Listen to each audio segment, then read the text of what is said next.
Estamos de volta com o Código Aberto, nosso último bloco do programa dessa semana. A gente está conversando sobre momentos difíceis, desafios familiares, passando pela ideia dos conflitos, a ira que às vezes gira em torno desses conflitos, ou que suscita esses conflitos, ou que vem derivada desses conflitos. E a Mayara tinha um verso que ela gostaria de compartilhar com a gente sobre isso. É um verso que está em Tiago capítulo 1, verso 20, que diz assim: porque a ira do homem não produz a justiça de Deus. Então eu sei que muitas vezes a gente fica indignado e a gente quer fazer justiça, então a ira desperta essa necessidade de justiça, mas a justiça mesmo, né, a gente tem que deixar nas mãos de Deus. Muito bem. E a gente pensando sobre isso, a gente ainda vai continuar pensando sobre isso, pensando sobre as relações familiares e como a gente lidar com os conflitos, mas antes disso tem o vídeo do ponto de referência, acompanhe o vídeo e a gente já volta para finalizar nossas conversas de hoje. Desde a entrada do pecado no mundo, os conflitos fazem parte da nossa vida e são mais dolorosos em nossas relações familiares, principalmente porque são as pessoas que mais amamos e nos importamos. Por isso devemos evitá-los a todo custo, já que uma vez iniciados um conflito, se torna muito difícil de encerrá-lo. Em uma situação de conflito, faça de tudo pela manutenção da paz e edificação sua e do próximo. Admita o seu erro, isso tem o poder de acalmar o conflito. A conversa é sempre a melhor maneira de tratar um conflito. Por isso, defina claramente qual o problema que está sendo discutido, para que assuntos periféricos e problemas e mágoas do passado não sejam resgatados. Mas sempre lembre a pessoa como ela e esse relacionamento é importante para você. Por isso, evite usar a palavra mas, porque ela traz uma conotação negativa para tudo que vem antes dela. Uma vez compartilhado o problema, ouça o outro lado, pois uma história tem sempre duas perspectivas. Reflita de verdade sobre o que foi dito e proponha uma solução para que o conflito seja encerrado. Talvez o relacionamento que mais sofre com conflitos seja o casamento, que é um dom de Deus, instituído desde a criação do mundo. Essa relação só permanece firme quando nos dispomos a perdoar o cônjuge, mesmo quando ele não merece, porque isso é perdão. Se Deus esperasse que nós merecêssemos ser perdoados, nunca seríamos. Aceite que você é casado com um pecador. Aceite suas falhas e ame e ore por ele. Deus é capaz de mudar o nosso caráter e converter nossas falhas, mas isso é papel dele. Perdoar não é tarefa fácil, porque ofensa causa ira. E quando não perdoada, pode se transformar em um veneno que atinge todo o lar e as pessoas próximas. Todo homem, pois, seja pronto para ouvir, tardio para falar e para irar-se. A palavra do Senhor nos ensina a transformar a ira em algo bom, orando, perdoando, através de ações sendo bênçãos para quem nos ofende. Porque a ira não resolvida pode se tornar um abuso. E todos os tipos de abusos são contrários ao princípio básico de Deus, o amor. Maridos, amai vossa esposa e não a trateis com amargura, com ira. Apesar de ser muito atual a discussão sobre abusos, empoderamento e feminismo, a Bíblia há milênios já trata do assunto de maneira muito clara. O amor verdadeiro é paciente, bondoso, não é ciumento, não é orgulhoso, rude, egoísta, não se irrita facilmente, não guarda rancor, não se alegra com o mal, mas com a verdade. O amor protege, confia, espera, persevera. Nada justifica o abuso e ninguém o merece. Somente o abusador deve ser responsabilizado. Ambos os cônjuges devem se sentir protegidos e amados, e para isso devem servir e amar um ao outro de coração. Tudo quanto, pois, quereis que os homens vos façam, assim fazei-o vós também a eles, porque esta é a lei e os profetas. O perdão é para o nosso bem, para a quebra de muros que nos impedem de amar e aceitar o amor de Deus. Devemos perdoar, porque fomos primeiro perdoados de forma incrível e sem merecermos. Esse é o mistério do amor de Deus e do plano da salvação, e devemos replicá-lo para a honra e glória do Senhor. Que a paz seja convosco. Mais uma vez, obrigado pessoal do Ponto de Referência por colaborar sempre com a gente aqui no Código Aberto. E agora nós vamos ouvir música com o Pedro Valença, que é qual? A começar em mim. Que começa então.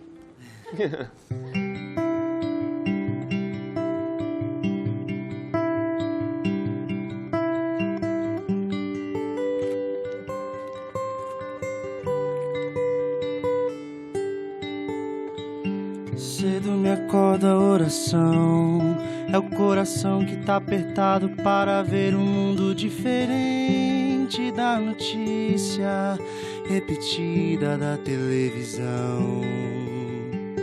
Eu me pergunto onde é que foi. Alguém me explica, por favor, onde é que foi que nós desaprendemos a viver em união. Quero ver mudar, mas se eu aqui só esperar, eu sou um deles, sou só um deles. Minha oração só é real transformação se começar em mim. Haja mais amor a começar em mim, amor que eu tanto quero ver a começar em mim, a começar em mim. Quem me perceber, que antes possa me reconhecer, me descrever em teu amor.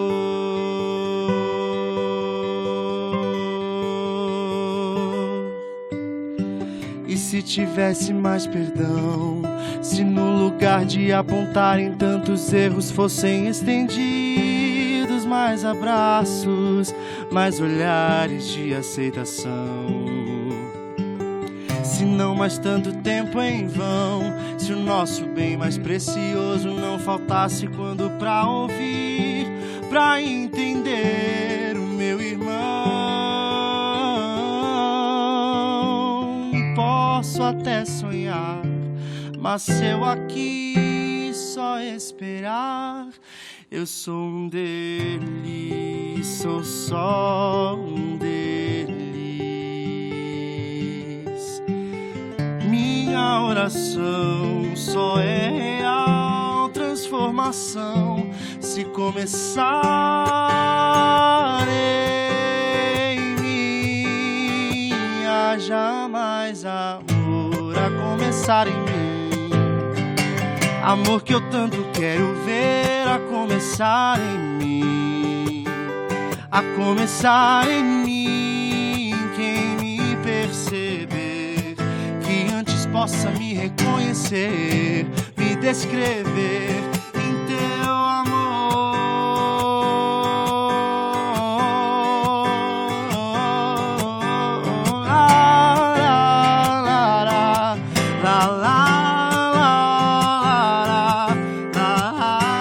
Mais amor, haja mais amor.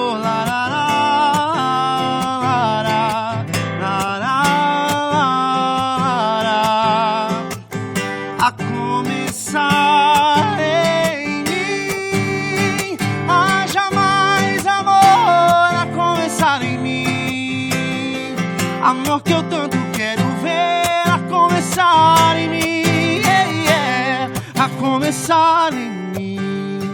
Quem me perceber, que antes possa me reconhecer, me descrever em teu amor.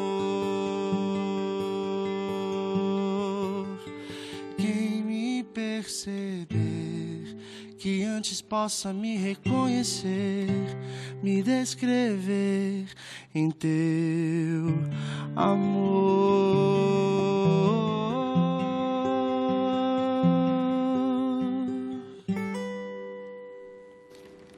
Amém. Amém. Acho que não tem acho que uma música melhor, né, para a gente pensar nos conflitos familiares e para a gente pensar num caminho de resolução desses conflitos do que esse, de tomar a iniciativa não apenas de falar, de dialogar, de questionar, mas tomar a iniciativa de amar. Então, se alguém vai ter que começar a amar, a ouvir, a abraçar, a dar o braço a torcer, que seja eu, que não precise necessariamente ficar refém da compreensão do outro ou dos insights do outro para a resolução dos conflitos.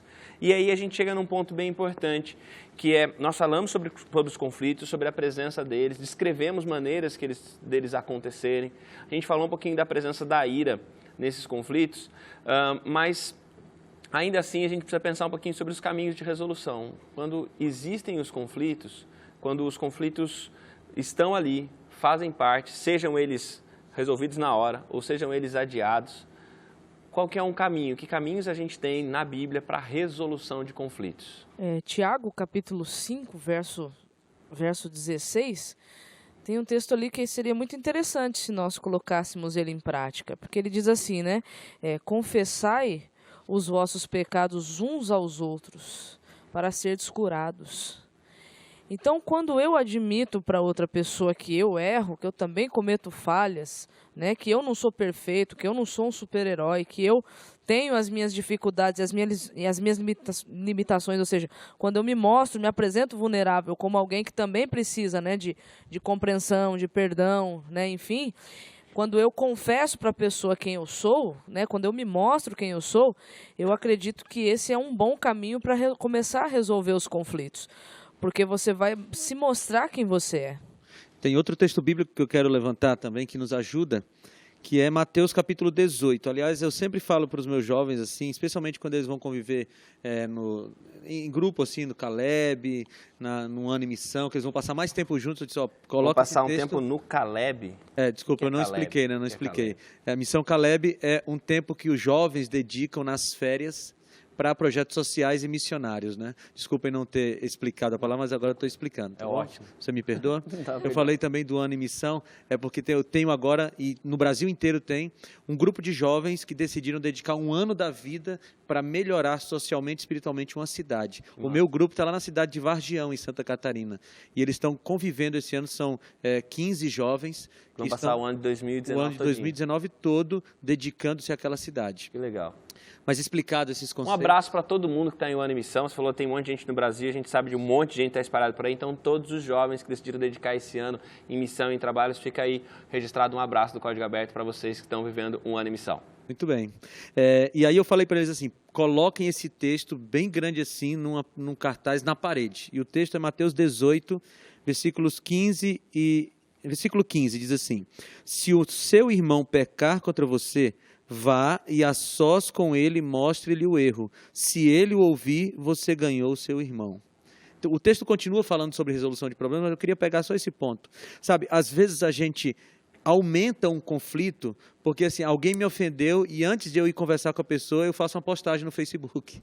Eu coloco lá no Instagram e eu coloco um recado indireto para a pessoa e aí as pessoas não fazem isso, não fazem aquilo. E eu aumento o problema. Odeio gente que... Exatamente. Aí vai indireto, eu né? aumento o problema. Então, o conselho bíblico é, alguém pecou contra você, alguém errou contra você, então vai você conversar com aquela pessoa, expõe os problemas e resolve entre si. E se o problema foi resolvido, ninguém mais precisa saber, o Facebook não precisa saber, o seu pastor não precisa saber. Resolveu, está resolvido.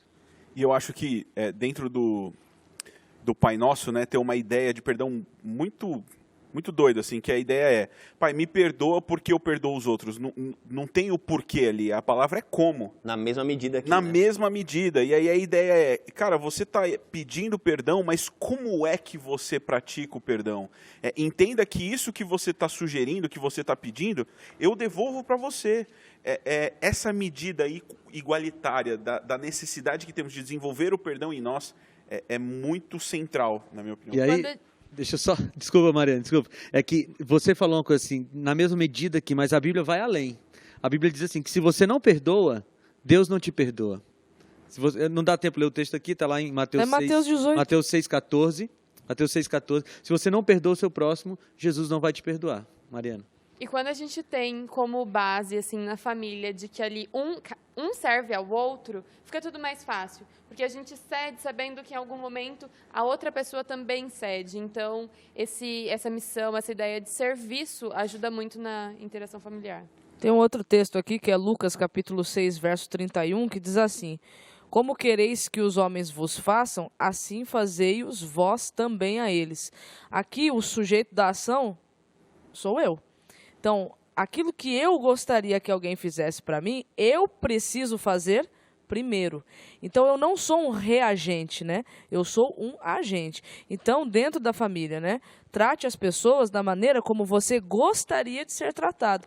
Então, antes de você querer ser tratado de tal maneira, você precisa tratar primeiro, né? Isso é muito bacana, pensar nesse ambiente de reciprocidade. E você falou a respeito do perdão que eu dou, né, na medida, né, do como perdoar, porque é muito difícil, e só para entender, não é que Deus está condicionado ao meu perdão, é porque eu não consigo assimilar o perdão dele se eu não consigo dar perdão, eu não consigo entender a profundidade do quanto eu fui perdoado se eu não consigo perdoar. A prova de que eu não consigo, né, captar o tamanho do perdão de Deus é porque isso está sendo visto na minha vida. Eu tenho um texto que eu acho muito bacana em Mateus, eu quero deixar esse texto para a gente terminar, que é Mateus capítulo 7, verso 1, e é um texto que bloqueia muitos diálogos, bloqueia muitas conversas. Às vezes, uma conversa em família ou até fora de família é muito bloqueada com uma justificativa bíblica. Não julgueis para que não sejais julgados. Então, não me julga. Então, não vem falar de mim, daquilo que eu estou fazendo de errado, e às vezes a gente quer apontar, né, falar, vai até alguma pessoa e falar, olha, eu acho que isso está fazendo e tudo mais e tal, e a pessoa, você está me julgando. E esse não julgar se transformou numa conversa na internet e tudo mais, só Deus pode me julgar essas coisas. E esse verso está sendo muito mal compreendido porque não é uma proibição para o julgamento. A gente está todo o tempo julgando, nós estamos entrando em conversas e nós estamos julgando, porque a gente tem como a gente se sente diante daquilo que a pessoa faz e, de alguma maneira, quando eu falo como eu me sinto, eu estou atribuindo um valor diferente à sua atitude.